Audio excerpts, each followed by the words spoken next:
Welcome along to another opposition preview, the show that brings you the lowdown on Saints' next opponents. And it's a trip to the Midlands on Thursday night that could define our season. It is literally do or die, and it is a familiar foe that we see on Thursday. It is Leicester City, of course, Claude Puel's team. So here with us to give us a lowdown on Claude Puel and the Blues up on the East Midlands, Phil, 100% LCFC. Thanks for coming by, mate. How you doing? I'm doing really well. How are you, Freddie? I'm okay. A bit heartbroken at the weekend, but as I said, do or die for us. We have a phrase up here for Leicester City, which is keep the faith, Freddie. I don't know, just no need to give up yet. Well, we have a phrase down here we call "we march on," but we've been marching off at the moment. I think these are phrases the club rolls out as you get relegated. Keep the faith. We'll be back. And one place for me to start then, of course, Claude Puel. We've spoken off camera already. There's a bit of unrest over at the King Power, and familiar stories by the sounds of things. The manager not connecting with the fans, not connecting with the team. What's going on with Claude Puel? I mean, are you convinced by Claude at the moment? I think you can honestly say to us, "I told you so," if I'm honest, because way back in September, October, we had a chat and we were sort of gloating that we'd got Claude Puel and we were rising up and up the league. But it all seems the wheels fell off a little bit in the last. We've had 14 points out of a possible 48 after getting ourselves into sort of 7th position in the league.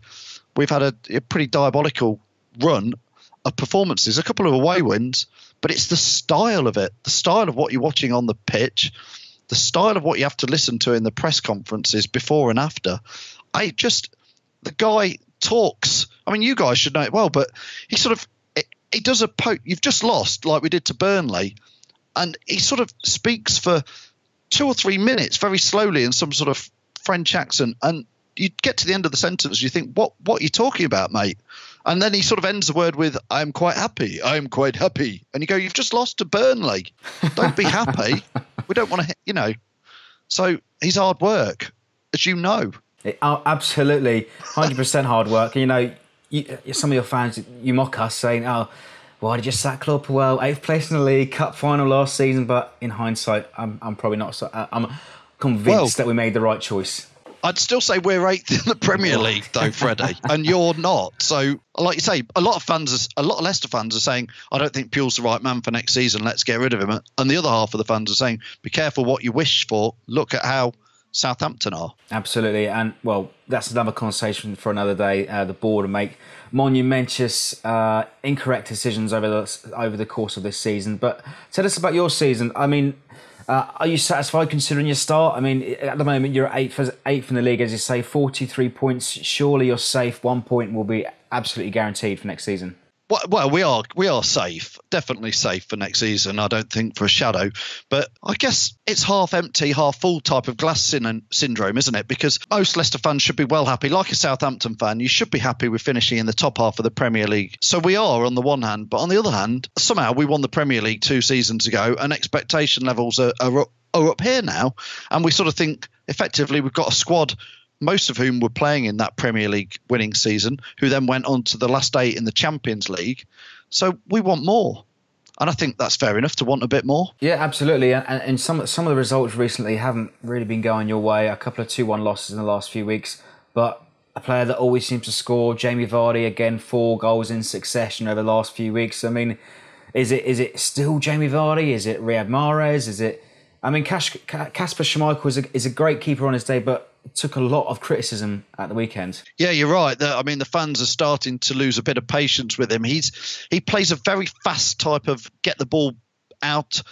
Counter-attacking style was Leicester's, and that suited Kasper to quickly get the ball, almost play like a sweeper, ping it out. But I think Claude Puel, again, I'm not trying to blame it all on him, but I think he wants us to play. I don't know how he got you playing, but we're playing slow, crabbing, side to side, back to side.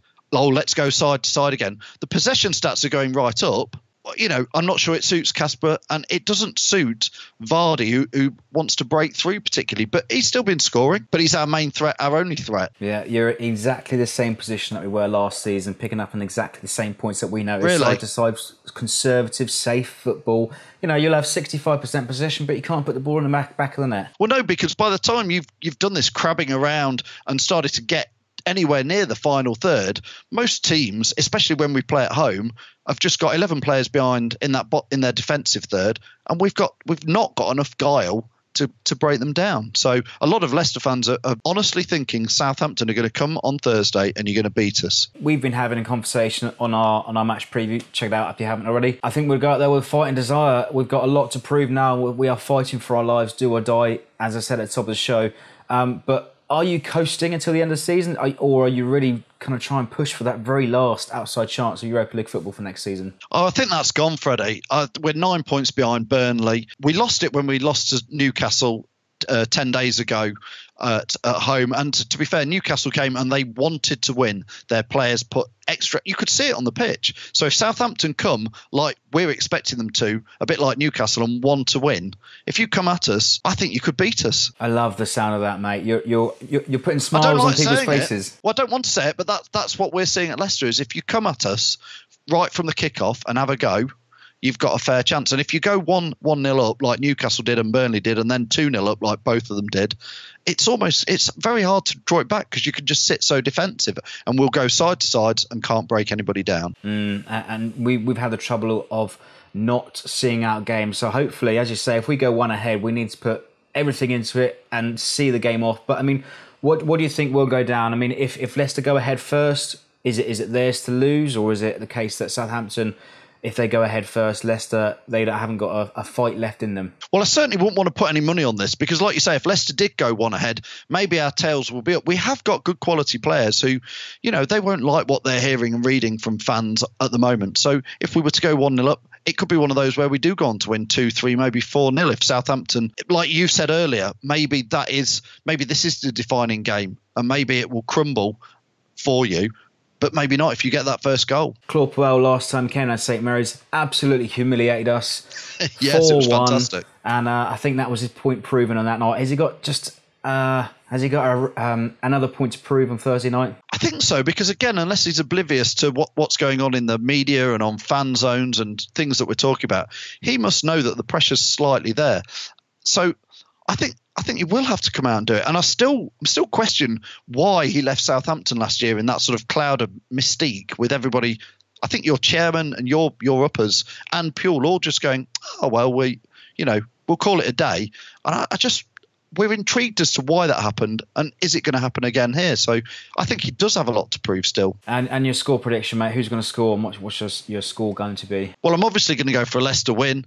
And there's only one person to predict for Leicester to score first, and that's Jamie Vardy. So I'm going to go Vardy 2-1. There could well be a lot of goals. Yeah, and we are struggling to keep clean sheet, but big thanks for coming over, Phil. No worries at all. I hope all the Southampton fans have a good trip up. It's a bit of a strange night, isn't it? A Thursday night to come all that way. It is a very strange one. But yeah, big shout out to the travelling support. But remember, go ahead and check out 100% LCFC over on Facebook, YouTube, Twitter, all that good stuff. But go ahead and leave your predictions in below and let us know if you're heading up to the King Power, which will define our season on Thursday night.